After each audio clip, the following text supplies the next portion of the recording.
الإعلامي الجزائري دراجي بوق النظام العسكري الجزائري يؤكد مرة أخرى الحقد الدفين اتجاه المغاربة عندما علق على التصدي الخرافي للحارس ياسين بونو. قال أن الكرة اصطدمت بأقدام ياسين بونو، والعالم بأكمله شاهد أن الحارس بونو منع دخول الكرة بتدخل كبير الذي أهدى به اللقب لناديه.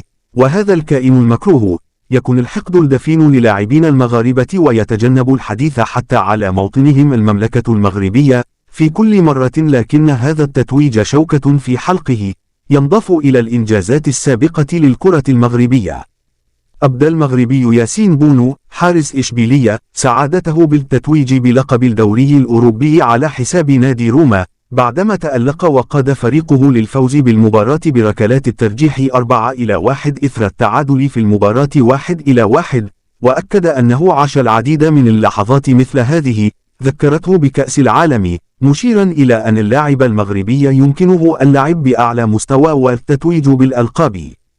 وقال حارس مرمى المنتخب المغربي في تصريحات أدلى بها عقب المباراة: إنه شعور لا يصدق ولا يوصف، أعتقد أننا نستحق هذا اللقب بالنظر إلى مشوارنا الرائع في المسابقة وخصوصا في الأدوار الأخيرة.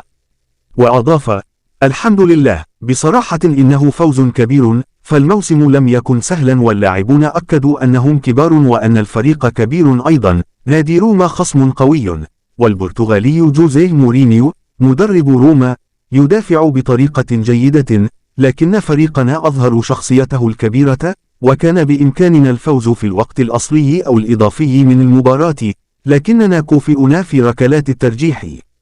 وختم الحارس ياسين بونو حديثه قائلا: أهدي هذا التتويج لوالدي ووالدتي ولأسرتي الصغيرة ولكل المغاربة. نحن نتدرب ونجتهد من أجل التأكيد أن اللاعب المغربي بإمكانه أن يلعب في مستويات عالية وأن يحقق مثل هذه الألقاب.